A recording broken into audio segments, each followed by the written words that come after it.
Hello बच्चों, कैसे हैं आप सब। मैं शालिनी सिंह एक नए पाठ के साथ आपका फिर से स्वागत करती हूँ। बच्चों, आज हम पढ़ेंगे पाठ 2, जो कि आपकी रोली से लिया गया है, जिसका नाम है काला ऊदा बादल। आपको पता है कि ऊदा का मतलब क्या होता है।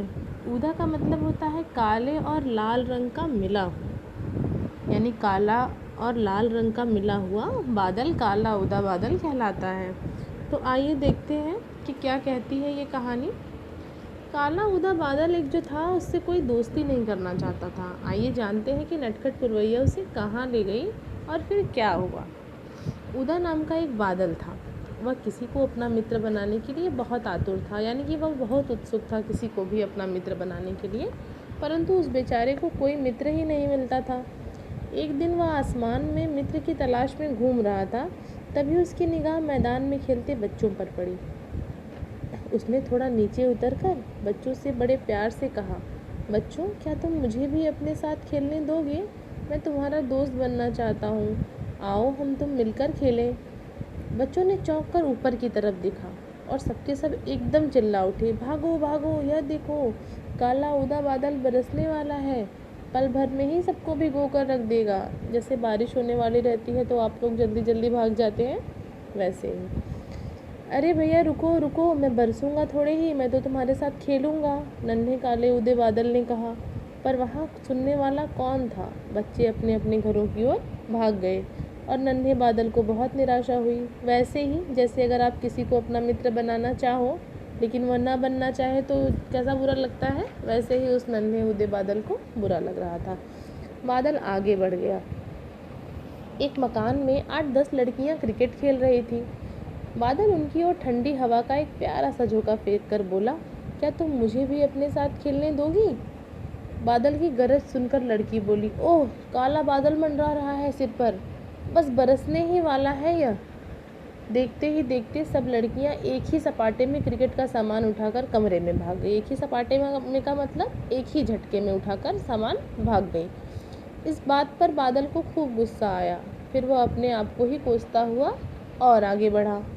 कुछ दूर जाने पर एक घने नीम की छाया में उसे कुछ किसान रस्सी बांटते नजर आए। इनको देखते ही काला ऊदा बादल इतना प्रसन्न हुआ कि उसका कालापन और गहरा हो गया, यानी वह जब खुश हुआ तो और काला हो गया। उसे आसमान में मंडराते देख किसानों ने अपने अपने सन के गट्टर उठाए और घरों की ओर तेजी से चल दिए। सन एक पौधा होता है जिसका पूरा नाम पटसन है, लेकिन लोग अक्सर उसे सन ही कहते हैं। तो किसान ने अपने सन के गट्ठर उठाए और सब भाग गए। काले उदय बादल को यह देखकर बहुत बुरा लगा। उसे देखते ही देखते किसान दौड़कर अपने अपने घरों में घुसते जा रहे हैं। जैसे अगर आपको कोई इग्नोर करे या आपको देखकर वहाँ से चला जाए तो आपको बुरा लगेगा, ठीक वैसे ही बादल को भी बुरा लग रहा था। आखिर में वह निराश होकर वापस लौटने लगा।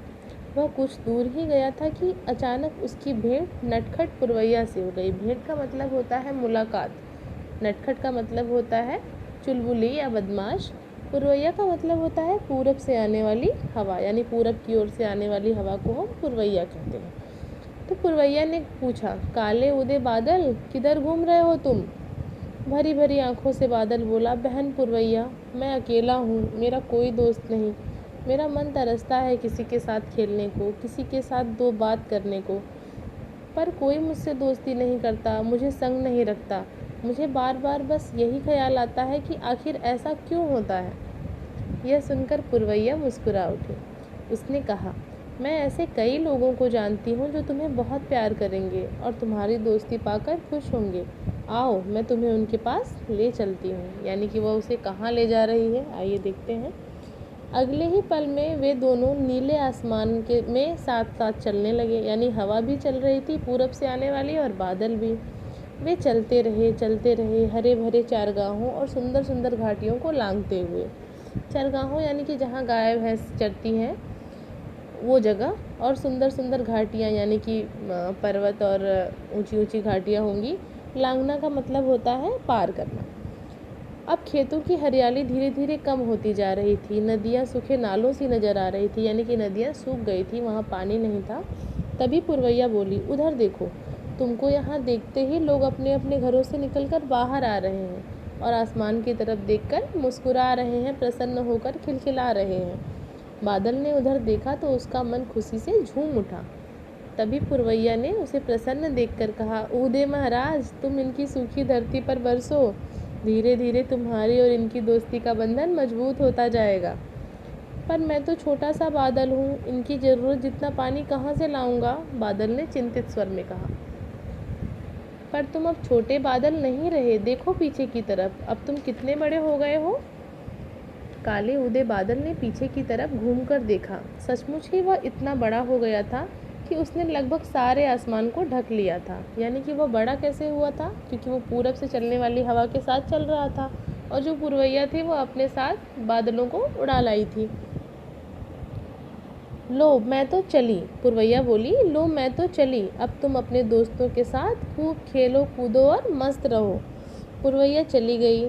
बादल प्रसन्नता से भरकर बरसने लगा, यानी खूब खुश होकर वह बरसा। आसपास के घरों से छोटे छोटे बच्चों की एक टोली निकल आई। यानी जब बहुत गर्मी होती है और बारिश होती है तो सब बारिश में भीगते हैं ना। तो ये रेगिस्तानी एरिया था और वहाँ पर पानी नहीं था, इस वजह से सब वहाँ पर बारिश से बहुत ज़्यादा खुश थे। वे सब नाचने और गाने लगे। पानी बरसे, बूंदे टपके, टप टप टप भाई टप टप टप। उन्हें नाचते देख बादल और भी नीचे उतर आया।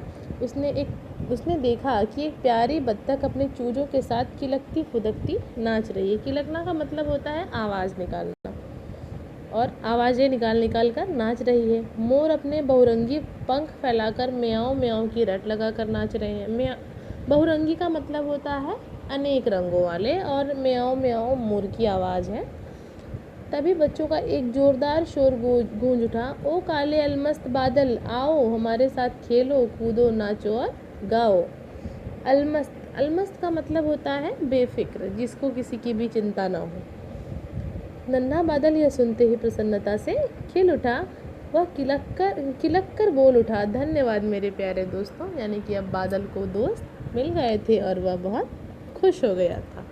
आशा करती हूँ कि ये कहानी आप समझ गए होंगे। अपने अगले वीडियो में मैं आप लोगों को पार्ट 1 व पार्ट 2 के अभ्यास कार्यों को करवाऊँगी। तब तक के लिए धन्यवाद। घर पर रहिए, सुरक्षित रहिए एवं पढ़ते रहिए।